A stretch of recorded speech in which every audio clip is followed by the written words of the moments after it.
முடிக்குரிய முறிவுகளே மக்களே இங்கு கும்பங்களுக்கும் மற்றவர்களே அனைவருக்கும் நன்றியும் சலாமும் உண்டாவதாக.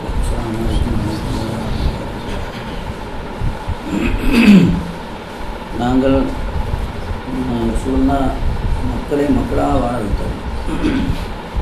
மக்களை மக்களாக வாழ வைத்தார்கள் சொன்னால் அந்த காலத்தில் இருந்தவர்கள் மனிதர்கள். அவங்கள மனிதர்களாக வாழ வைக்கிறத எடுத்து அல்லது எப்படி வாழ வைத்தாங்க? மக்களாக இருக்கவில்லை. அந்த நேரத்தில் மிருகங்களாக இருந்தாங்க. மனிதர்கள் இருந்தது மிருகங்களாக. அதைத்தான் மனிதர்களாக வாழ வைக்கணும்னு சொல்லலாம். மனிதர்களாக வாழ வச்சாங்க. சில விஷயங்களையும் சொன்னாங்க. மனிதன் இப்படித்தான் இருக்கணும், இப்படித்தான் இருக்கக்கூடாது, இன்னதான் சாப்பிடணும், இன்னதான் சாப்பிடக்கூடாது, மனிதன் இப்படித்தான் வாழ வேண்டும், இப்படி வாழக்கூடாது, இப்படின்னு பல வகையான வழக்கங்களையும் சொல்லலாம். சின்ன விஷயங்கள் பெரிய விஷயங்கள் வரையில் சொல்லலாம் வழக்கம் கொடுத்து எங்களை மனிதர்களாக்கி வைத்தாங்க. ஆனால் அதே காலத்தில் ரசூலுல்லாஹ்வுக்கு விரோதிகளும் இருந்தாங்க. அதே காலத்தில் அபூ ஜஹல், அபூ லஹப் இப்படி போல சைத்தான்கள் நிறைய இருந்தாங்க. அவங்களுக்கு என்ன கடைசி வரையில் அல்லாஹ்வால சாபம் தான் இருந்தும் இருக்கு. இப்போ இது இப்படி இருக்கிற காலத்தில் இஸ்லாமிய ஆட்சி வந்து பிறகு ஒழுங்குமுறைகள் கடைபிடிக்கப்பட்டது. அதே நேரத்தில் பின்னால் பழைய நிலை கொஞ்சம் கொஞ்சமாக தோன்ற தொடங்கிது. என்னென்னு கேட்டால் ரசூலுல்லாஹ் என்ன சொன்னாங்களோ அதிலிருந்து மாற்றமடைய தொடங்கிது. கலைபாக்களுடைய ஆட்சி அரசர்களுடைய ஆட்சியாக மாறின உடனே இஸ்லாமிய ஒழுங்குமுறை மாற தொடங்கிது. அது அப்படி வந்ததுனால தான் இப்படியே இன்றைக்கு வரையில் பறந்து கொண்டு இருக்குது. வந்து கொண்டு இருக்கிறதா நீங்கள் பார்க்கணும். அதிகமாக இன்றைக்கு இப்போ பார்க்குறாருன்னா அதிகமாக வந்துருக்கிறா தெரியுது. பார்த்தா ஒவ்வொரு இனமாக மாறி, ஒவ்வொரு ஜாதிகளாக மாறி, ஒவ்வொரு கூட்டமாக மாறி, ஒரு கூட்டமாக மாறி இஸ்லாத்துக்கு பற்றி வெறும் பொய்யான வார்த்தைகள் எல்லாத்தையும் சொல்லி ரசூலுல்லாஹ் பற்றி இழிவுபடுத்தி படுத்துறதுக்காக அந்த ஹதீஸிலிருந்து எடுத்து ரசூலுல்லாஹை காட்டி புராணங்கள் காட்டி இப்படியான நிலைகள் இன்றைக்கி இன்னும் வந்துருக்கணும். நான் இப்படியான நிலைகள் மனிதர்கள் இருக்கக்கூடாது. எல்லாத்தையும் காரணம் என்னென்னு கேட்டால் உண்டே தற்பெருமை. இந்த சூழல் தற்பெருமை மிகவும் பெருத்தாங்க. நடக்கிறது கூட அமைதியாக தான் நடக்க சொல்லியிருக்காங்க. கையை வீசி தற்பெருமையாக நடக்கிறது, மேலே பார்த்து நடக்கிறது. கொஞ்சம் பேர் இருக்கிறாங்க, அவங்க பிறந்ததுலேருந்து மேலே பார்த்துட்டு தான் இருப்பாங்க. அப்படிதான் என்னமோ அல்லாஹ் தான் அறிவான், எனக்கு தெரியல. அவன் நினைச்சு கொண்டு இருக்காங்க மேலே பார்க்குறதுல நன்மை இருக்கண்டா இருக்கு. ரசூலுல்லாஹ் பிறக்கிற நேரத்தில் கையை கீழே குத்தி தலையை மேலே தூக்கி தான் பிறந்தாங்க. அது ரசூலுல்லாஹ்வுக்கு அல்லாஹ் கொடுத்த ஒரு பெரிய சிறப்பு. ஆனால் நாங்கள் நடக்கிறவங்களும் அந்த மாதிரி நடக்க போனால் என்ன ஆகும்? பாதையில் காரு வரி அதெல்லாம் போகுது. இப்படியான எங்கட பகுதிகளில் இருக்கிறாங்க. நடையே மித்தம் பெருமையான நடை, பேச்சு கதைகளில் கூட பெருசு. ஆனால் அவங்க பார்த்துருக்கிறது கொஞ்சமாக இருக்கும், அதை போல் பல மடங்கு அவங்களோட பேச்சு. இப்படியான மனிதர்கள் இன்றைக்கி இங்கே இருந்து கொண்டு இருக்கிறாங்க. இங்கேன்னு சொன்னால் நான் சொல்கிறேன், சார் இந்தியா மட்டுமல்ல, சுலோன் எடுக்க இங்கே இருக்க எல்லாத்தையும் பார்த்தாலே விளங்குது. ஆட்களோட பெருசு தலையிலே விளங்குது. அகத்தினாக முகத்தில் தெரியும் போல மனிதனுடைய பெருசு தலையில் விளங்குது. அப்படி தலையே படுத்து போகுது. நான் பார்த்துருக்கேன், 4 பேர் இருக்கிறாங்க அப்படியா இல்லை. இப்போ இவங்க என்ன செய்கிறாங்க? தற்பெருமை, அளவுக்கு அதிகமான தற்பெருமை. இந்த தற்பெருமை ஏன் வச்சு என்ன செய்ய முடியும்? நான் பெரிய மனுஷன் சொல்லி சரி வருமா? நான் பெரிய மனுஷன்னா அது அல்லாஹ்வுக்கு தான் எனக்கு தெரியும். அது நான் பெரிய மனுஷன் சொல்லி கொண்டு இருந்தால் சரி வருமா? இன்றைக்கு அந்தப்படியான ஒரு நிலை இன்றைக்கு உலகத்தில் இருக்குது. தற்பெருமை, முனாபித்தனம், அதான் ஆக மோசமானது. முன்னால் உண்டு பின்னால் உண்டு, முன்னால் உண்டு பின்னால் உண்டு. வெளியில் பேசுகிறத நாக்கு நுனிக்க நருந்தேனும் நெஞ்சகத்து நிற்கரிய நந்தி. நாக்கு நுனிக்க நருந்தேன், நுனியில் நருந்தேனை வச்சு கொண்டு இருக்கிறாங்க. நாக்கு நுனியில் இவ்வளோ இன்பம். நாக்கு நுனிக்கு நருந்தேன், நெஞ்சகத்து நீக்கரிய நஞ்சி, உள்ளுக்கு சேர்ந்த எடுக்க இயலாத நஞ்சி. மோசமான இது முனாபித்தனத்தில் ஆக மோசமான முனாபித்தனம். அப்படி இருக்கவே கூடாது. அதனால் ஒன்றல்ல பல வகையான ஆபத்துகள் வந்து எங்களை சேரும். தற்பெருமையால் வந்து சேருது, முனாபித்தனத்தான வந்து இன்னும் முனாபிக்குன்னு லக்காதிப்போம். முனாபிக்கள் யாருன்னு கேட்டால் மிகவும் பொய் சொல்கிறவர்கள், பொய் சொல்லுவார்கள், நிச்சயமாக பொய் சொல்கிறவர்கள். லக்காதிப்புன்னா நிச்சயமாக பொய் சொல்கிறவர். முனாபிக்கு முன்னுக்கொண்டு பின்னுக்கொண்டு முரண்பாடு உள்ளவங்க. முரண்பாடு உள்ளவங்க எப்படிப்பட்டவங்கன்னு சொன்னால் அவங்க இன்னும் முனாபிக்குன்னா லக்காதிப்போம், நிச்சயமாக அவங்க பொய் சொல்லுவாங்க. இன்னல் முனாபிக்கின காபின பின்னாடி ஜானம ஜெமியா. முனாபிக்களும் காபிர்களும் எங்கே இருப்பாங்க? பின்னாடி ஜஹானத்தினுடைய நெருப்புல ஜெமியா எல்லாரும் அவங்க எல்லாரும் அவங்களுக்கு சேர்ந்து இருப்பாங்க சந்தோஷமாக இந்த நெருப்புக்குள்ள. இன்னல் முனாபிக்கின காபிரின பின்னாடி ஜஹானம ஜெமியா. முந்தி சொன்னது முனாபிக்க, ரெண்டாவது தான் காபிரை சொல்லி குரான். அதையும் பார்க்கணுமே நாங்கள். இன்னல் முனாபிக்கின காபிரின் முதலாவது சொல்லியிருக்கிறது முனாபிக்கள், ரெண்டாவது சொல்லியிருக்கிறது காபிர்கள். அப்போ காபிர்களை விட முதலிடம் கொடுத்திச்சானல்லா முனாபிக். சரியா? அப்போ கொள்ளையில் தானே இல்லை குரான் அப்படி வந்துச்சு, அது இப்படி வந்துச்சு, அது அப்படி இல்லை, இது இப்படி இல்லைன்னா எந்த ஆய்வுக்கும் சொல்லலா, யாருக்கும் பேசலாது. ஏன்னா முதல்ல எல்லாரும் சொல்லிட்டாங்க இன்னல் முனாபிக்கினன்னு எல்லாம் அழகாக சொல்லிட்டான். அது போக வல் காபிரின்னு சொல்லிட்டான் ரெண்டாவது. 1 2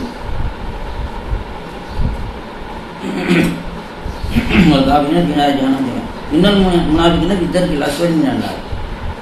முனாபிக்குகள் நிச்சயமாக முனாபிக்கள் இன்னாண்டு வாரதெல்லாம் நிச்சயம் பண்ணுகிறான். இன்னொரு முனாபிக்கின வித்தர்கள் அஸ்வல் மிக கடைசி இதில் இந்த தட்டத்தில் மினன்னார் நரகத்தில் இருப்பாங்களாம். முனாபிகளை பாருங்கள் எவ்வளோ மோசமாக சொல்லியிருக்கான். காபிரை விட மோசம் முனாபிக்குன்னு சொல்லியிருக்கான். என்ன சொல்லுங்கள்? காபிருக்கு துபுக்கிரமாக கொடுத்து முஸ்லீம் ஆகிரும். இந்த இவனை என்ன செய்யறது? யார்? முனாபிக்கு. காபிரை இஸ்லாம் வாழ்க்கை முறை சொல்லி கொடுத்துருக்காங்க, முனாபிக்காக இஸ்லாம் வாழ்க்கை முறை சொல்லி கொடுத்து இல்லையே, அதுக்கு என்ன செய்யணும்? வெட்டி குழியில் போடணும், அவ்வளோதான். என்ன செய்யணும்? வெட்டி குழியில் போடணும். சொல்வதாக்கடை நிச்சயம் தெரிஞ்சா அதுதானே முனாபித்தனம் தானே. அப்போ பாருங்க, இந்த முனாபித்தனம் தற்பெருமை யாராக இருந்தாலும் தற்பெருமை போடவே கூடாது. ஏன்னா எங்களுக்கு இல்லை அந்த தற்பெருமை, எங்களுக்கு இருக்காத தற்பெருமை. எங்களுக்கு நாங்கள் சும்மா நினச்சி கொண்டு தற்பெருமைப்படுறதே இல்லாமல் வேற ஒன்று. நான் பெரிய பணக்காரன், நான் பெரிய இந்த செல்வந்தன் அல்லது பணக்காரன், நான் பெரிய அறிவாளி, எனக்கு தெரிஞ்ச வேறு யாருக்குமே தெரியாது. இப்படி வந்து இது மட்டும் எத்தனையோ இருக்குது. இதெல்லாமே தவறு. ஏன்னா அல்லா தான் அறிவாளி. அவனுக்கு பெரிய அறிவாளி ஒருத்தன் இருக்கிறான, அவன் தான் பெருமைக்காரன். யாரு? அல்ல. நான் பெருமை அடித்தா சரி வருமா? ஒரு இல்லை. அதனால அவனுக்காக போவோம். நான் பெருமைக்காரன் இருக்கிறது, இவன் பெருமை அடிக்கிறான். இவன்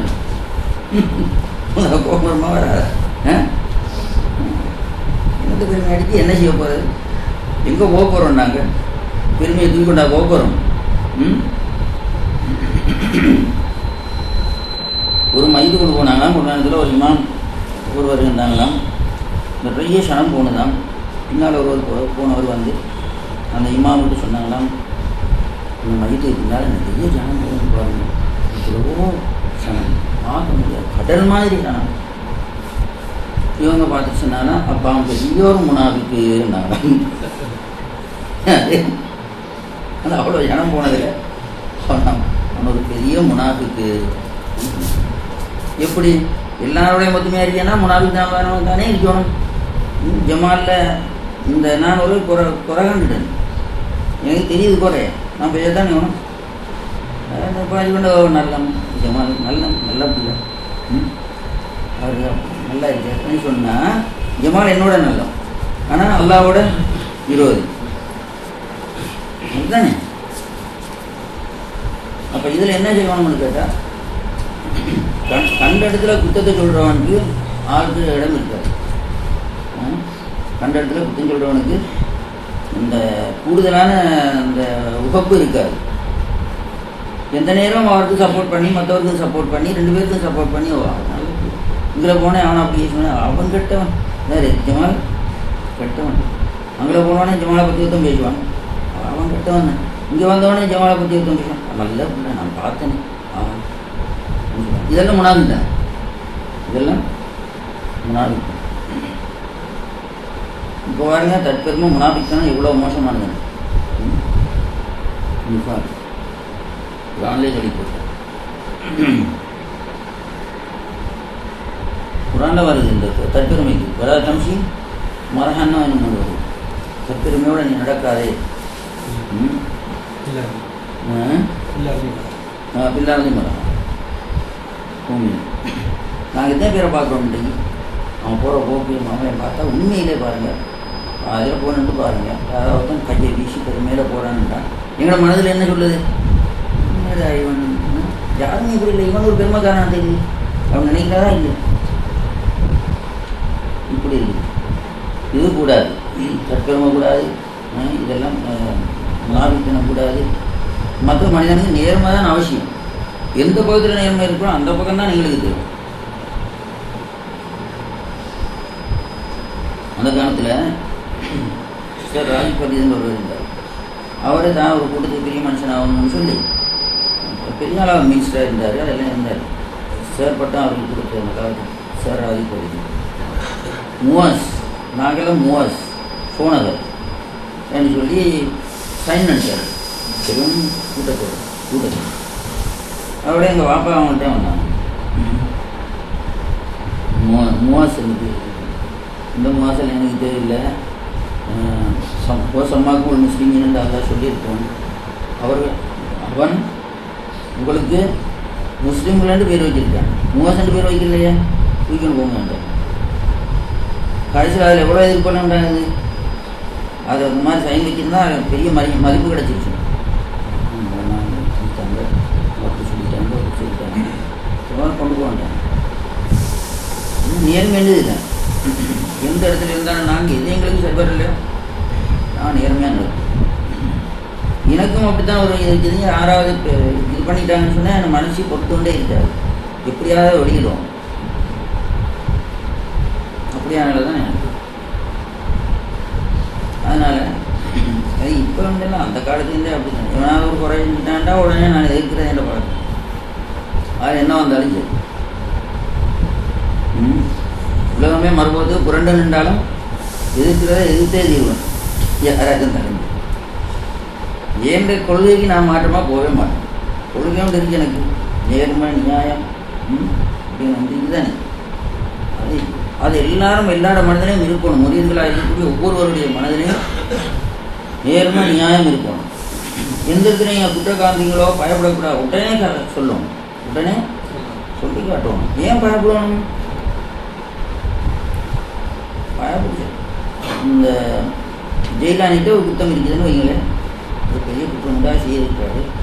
ஜெயிலானிகிட்ட பேசினா இனிமேல் பணம் கிடைக்காது, ஜெயிலானி பேசினா இனிமேல் பணம் கிடைக்காது, ஜெயிலானிக்கு இது பண்ணினா அவருக்கு நான் சண்டியன்னு பண்ணேன், அடித்தாலும் அடிப்பார், பண்ணிடுறேன் சேரம் அடிப்பார். அவர் கொஞ்சம் வசதியானவர், அவரோட நாங்கள் எப்படி முட்டுறது? அதெல்லாம் சரி, முட்டை தான் வேணும். அவரோட போய் முட்டை தான் வேணும். உண்மைக்காக முட்டுறது யாரும் எதுக்கா? ஜெயிலானி செஞ்ச வேலை சரியில்லை, நிச்சயமாகவே சரியில்லை, அது சரியில்லை பாவம் என்று சொல்லி காட்டணும். அடித்தவொன்னே அடிக்க வேண்டியதானே, ஜெயிலானி செய்ய. அடிபடுறதும் சரியில்லை, அடிக்க வந்தால் நானும் அடிக்கணும். எப்படி நான் அவர் அடிக்க வந்தோடனே நாங்கள் பணி பார்த்துட்டு போனால் அது கூடத்தானே. அது சரி, அடிக்க வந்தால் அடிக்கணும். என்ன மாதிரி அடிப்பீங்களா? தேவையில்லாமல் அடிக்க போகக்கூடாது. இந்த நேர்மைன்றது இதுதாங்க, இதுக்கு தான் நேர்மைன்னு. எங்கள் வாப்பா ஏதாவது ஒரு மார்க்கத்தை சொன்னாங்கன்னு சொன்னால் சரியாக தான் சொல்லியிருப்பாங்க. கடைசியில் 1000 பேர் வந்து சொன்னாலும் அதே தான் மார்க்கம், அதை மாத்திர பழக்கம் இல்லை. அவ்வளோ பேரும் வந்து பேசி தோற்று தான் போகணும். எந்த கிட்டா போகணும் வந்தாலும் சரி, அதே தான் அதான் நியாயம். நாங்கள் ஒரு இடத்துல போய் சொல்கிறது, மிம்பரில் இது பார்க்காதுங்க, என்ன டிவி பார்க்காதுங்க, அது ஹராம், இது ஹராம், அது அப்படி ஹராம், இப்படி ஹராம்னு பெரிய இது சீசன், ஒரு சீசனில் பேசுவாங்க. அது டிவி சீசன் வந்து திடீர்னு வரும். அதானே பேசணும். பேசி முடிச்சுட்டு அவள் போகிறவர் எங்கே போகிறாரு, செய்தி கேட்க போகிறாரு வீட்டுக்குள்ளே. அவரோட வீட்டுக்குள்ளே பெரிய ரேடியோ ஒன்று இந்த இவண்டு எது இருக்குது டிவி. அங்கே வந்து பேசுகிறவன் பொம்பளை தான் பேசுகிறார். உடுப்பு நல்லாவும் இருக்கும் கெட்டும் இருக்கு. அதை அனுப்பிச்சா பார்த்துக்கிட்டு இருக்கிறார். இதுதான் சரியில்லைங்க. பேசினா பேச்சு உண்டாரு. அந்த காலத்துலேருந்து இன்றைக்கு வரை நான் பயந்து இந்த இதை பார்த்து டிவி என்ன சொன்னோன்னே எல்லாம் அனுசரம் எதிர்க்காங்களாம். என்னோடனே நான் கொஞ்சம் யோசிச்சேன், என்னடா இது பெரிய அநியாயம், நாங்கள் இதில் போய் சிக்கிடக்கூடாது அப்படின்னு. அப்போ நான் வேலை செய்கிற இடத்துல போனோடனே இந்த அங்கே என்னோட எசிஸ்டாக இருக்க, வாங்க சார் இங்கே போய் இந்த டிவியை பார்க்கணும், நல்ல விஷயம் இருக்குது, இந்த இது இந்த செய்தி சொல்கிறாங்க. டிவியா வந்துட்டு இல்லை ஏதாவது பார்க்கத்தானே வேணும், டிவியை பார்க்கணும், அது சரி இருக்குதா போல இருக்குதா என்ன செய்யணும். அப்போ அவங்க இங்கே அப்படி பார்த்துட்டு அப்படி சொல்லுவாங்க, சார் போயிட்டாரு, மோரான போயிட்டாரு, டிவி பார்த்துட்டு மெல்ல உள்ள பூந்துட்டு பார்த்துக்கணும். இருந்தால் எல்லாம் நல்ல செய்தி தான். செய்தி சொல்கிறாங்க, அதை சொல்கிறாங்க, இதை சொல்கிறாங்க. சின்ன பிள்ளைகள் பார்க்காத லண்டன் அமெரிக்கா எல்லாம் அங்கே தெரியுது. அமெரிக்கா போக தேவையும் இல்லை, இப்போ லண்டனுக்கு போக தேவையும் இல்லை. அப்படி தானே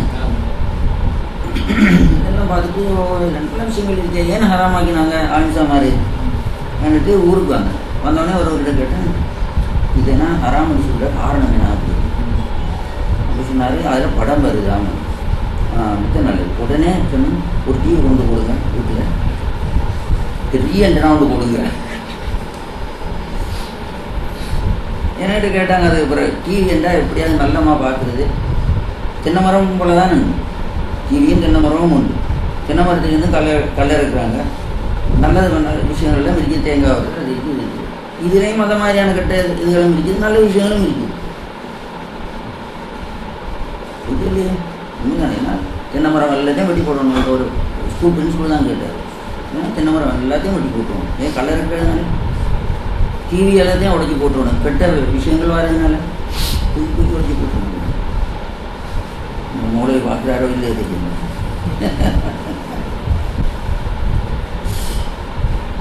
இதெல்லாம் பேசுகிறத ஒரே மாதிரி பேசணும். மனுஷனாக பேசுகிறாங்க, மனுஷன் பேசுகிறாங்க, ஒரே மாதிரி பேசுகிறாங்க. எல்லாரும் சொல்லுவாங்க, இன்னும் முள் இல்லாத நாக்குன்னு சொல்லுவாங்களே, புரட்டி புரட்டி புரட்டி பேசலாம், நாக்கு புரட்டன் அப்படி பேசக்கூடாது. இந்த பேசினா ஒரே மாதிரி தான் பேசுவாங்க, நேர்மையாக பேசுவோம், நியாயமாக பேசுவோம். தக்கருமை எங்களுக்கு வேண்டாம், முனாபித்தனம் தேவையில்லை. முனாபிக்கை பற்றி மித்தமே மோசமான வார்த்தைகள் தான். குரான்ல பாருங்கள் இவ்வளோ அழகாக இன்னும் இருக்குது முனாபிக்கை பற்றி. ஞாபகம் இல்லாத மட்டும் நான் முனாபிக்குடைய நிலை முன்னு கொண்டு பின்னுக்கும் அதுதான் பாவமானதே இல்லை. நல்லா போட மாட்டேன், எப்பவும் போட மாட்டேன். இதுபோல் நேரமும் மனுஷன் நேரமை கடைபிடிக்கிறது மனுஷனுக்கு கட்டாயம் தேவை. இப்போ நோவு பிடிக்கிறவங்க வைங்க. கொஞ்சம் பேர் என்ன செய்கிறாங்க, தொப்பி கடையில் போய் தமிழ் கடையில் அல்லது சிங்கள கடையில் போய் சாப்பிட்றாங்க. வார நேரத்தில் நல்லா எல்லாம் தொடச்சி கிடச்சி எல்லாம் இது பண்ணிவிட்டு தொப்பியம் போட்டு வந்து நோம்பாளி போட போகிறாங்க. நோம்பாளி மாதிரி இருக்கிறதா இருந்தால், நோயாளியாக இருந்தால் வந்து நோம்பாளி மாதிரி இருக்க சொல்லுவாங்க. ஒருவருக்கும் தெரியாமல் சாப்பிட்டுட்டு நோயாளி தானே அவன் மருந்து குடிக்கணும் ஆனால் நோம்பாளி மாதிரி இருந்துடும். இதென்னு கேட்டால் நோம்பு பிடிக்க முடியுமான சக்தி உள்ளவன் ஒரு நாளைக்கு இந்த 10 நாளைக்கு நோம்பு விடாமலே பிடிக்கவும் வேணும் அப்படியான உடல். இப்போ என்ன செய்யறது, தொப்பியை கரட்டிட்டு போய் அங்கே சாப்பிட்டு இங்கே வருது. இது நேர்மையா? யாரு கண்டது இந்த விஷயத்தை? ஒருவருமே காணல. கண்டவன் யார்? அதுதான் இருக்காங்க. இது நேர்மையற்ற குணம் தானே. நோம்பு பிடிக்க முடியுமானா கட்டாயம் நோம்பு பிடிக்கத்தான் நான் சொல்லுவேன். காரண காரியங்களோட அல்லாஹ் சொல்லியிருக்காங்க, இந்த மாதிரி தான் இந்த மாதிரி ரசூலுல்லாஹ் சொல்லியிருக்காங்க. ரசூலுல்லாஹ் நோம்பு விட்டுருக்குறாங்க. நாங்கள் சொல்கிறதுக்கு போகிறவங்க வரைக்கும் ஒரு நோம்பு விட்டுட்டா எப்படி வரும்? சொல்கிறதுக்கு போயிருமா? சருக்கத்தில் தான் போவாங்க, சறுக்கி போவாங்க. அதனால் பிள்ளைகள் நாங்கள் கேட்குற ஒன்று அவங்கள்கிட்ட என்னன்னு கேட்டால், இன்னும் நியாயமாக நேர்மையாக நடந்து வருவோம். மனிதரோட அன்பாக நடந்து வருவோம். மனிதனுடைய மனதில் நோய்க்கூடாது. எந்த இடத்துல குற்றம் காண்றதோ அந்த இடத்துல அடித்து சொல்லணும், இதுதான் குற்றம். நக்கீரன் அதானே என்ன நெற்றிக்கண் குற்றம் குற்றமே சொன்னேன். குற்றம் தான்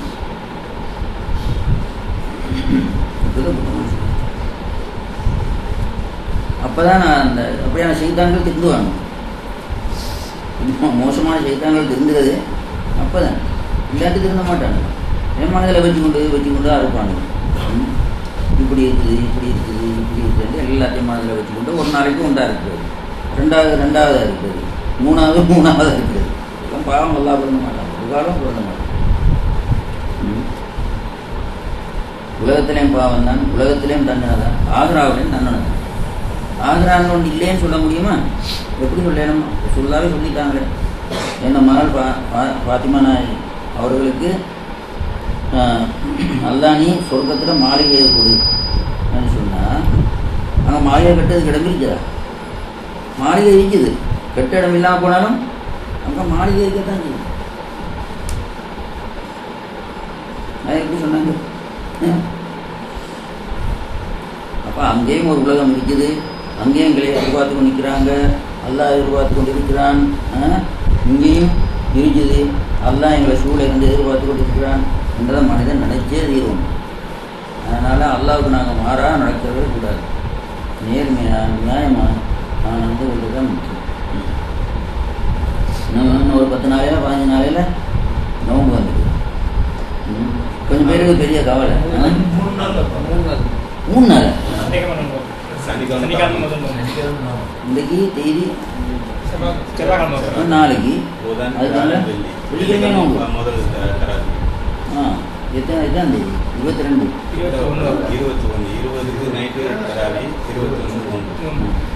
அதுதான் சொல்றது. இப்போவே யோசனை ஆகுறது எப்படி சிகரெட் குடிச்சவங்க, நான் சிகரெட்டை குடிச்சவங்க கிடையாது.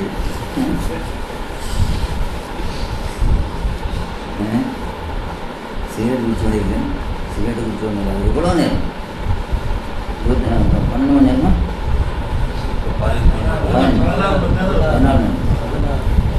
14 மணி நேரம் சிகரெட் குடித்தவன் நான் இப்படி இருக்கிறது. பாத்ரூமுக்கு எப்படி போகிறது? சிந்தனை செய்கிறது எப்படி? இப்படியே நினச்சி கொண்டு இருப்பாங்க. இன்னும் கொஞ்சம் பேர் எங்கே வருது எதிர்பார்த்து கொண்டு இருப்பாங்க. அவங்களாம் சொர்க்கவாதிகள். அவங்கெல்லாம் சொர்க்கவாதிகளாக இருக்கணும். யாரோ சொன்னதுக்காக வேண்டி நாங்கள் இங்கே வருது எதிர்பார்க்கக்கூடாது. நான் சொன்னதுக்காக நீங்கள் போய் இப்போ எங்கே போகிறதுன்னு எதிர்பார்த்தா சரி வருமா? அதெல்லாம் கிடைக்காது. நாய்க்கு தண்ணி ஊற்றினதுனால இன்னொருத்தான் என்ன செஞ்சால் நான் சொர்க்கம் போடாமே அவர் நாய்க்கு தண்ணி ஊற்றி வாயில் 10 பேரை சேர்ந்து 10-15 நாயை கொண்டு வாயை திறந்து தண்ணி ஊற்றினா சொர்க்கம் கிடைக்குமா? சும்மா இந்த நாயை பிடிச்சிடணும். அதுக்கு தாவும் இருக்கணும், அது பிடிக்கிற அவ்வளோ வருத்தமும் இருக்கணும், இவனோட மனமும் சரியாக இருக்கணும். அப்போ தான் அவனுக்கு சொர்க்கம் கிடைக்கும். அதுபோல் நோம்பு சம்மந்தப்பட்டவர்கள் அந்த மாதிரி அவனோட மனதிலேயே இருக்கிற எண்ணம் இருக்கிறவங்களுக்கு அல்லாஹ் தஆலா சொர்க்கத்தான் கொடுக்கும். எல்லாருக்கும் அது 75 பேர் இங்கே வருதுன்னு எதிர்பார்க்குறவங்கள 15 பேரோட கல்வி தான் நல்லா இருக்கு. என்ன சொல்றீங்க? அதனால் இதெல்லாம் காரணம் என்னன்னு சொல்லுங்க பார்ப்போம். நியாயம் இல்லை, நேர்மை இல்லை, அதுதான் காரணம். நியாயமும் நேர்மையும் மனிதனுக்கு இருந்ததுன்னா நிச்சயமாக அவன் நல்லா இருக்கும். அதனால் அல்லாஹ் எல்லாருக்கும் அந்த ஒரு நேர்மையான எண்ணத்தையும் கொடுத்து ஆபத்துகள் இருந்தெல்லாம் பாதுகாத்து அல்லாஹ்வால் வரக்கூடிய ஆபத்துகளும் இருக்குது, நாங்கள் எடுத்துக்கொள்கிற ஆபத்துகளும் இருக்குது. இந்த 2 வகையான ஆபத்துகள் இன்னும் அல்ல எங்களை பாதுகாத்து சந்தோஷமான நிலையை நாங்கள் வாழ்றதுக்கும் நீண்ட ஆயுளோட வாழ்றதுக்கும் கொடிய நோய்களிலிருந்து பாதுகாப்பு ஆபத்துகள் திடீர்னு வரக்கூடிய ஆபத்துகள் என்னெல்லாம் எங்களை பாதுகாப்புக்காகவும் நிறைய செல்வத்தோட சந்தோஷமாக வாழ்றது அருள் புரிவானாக.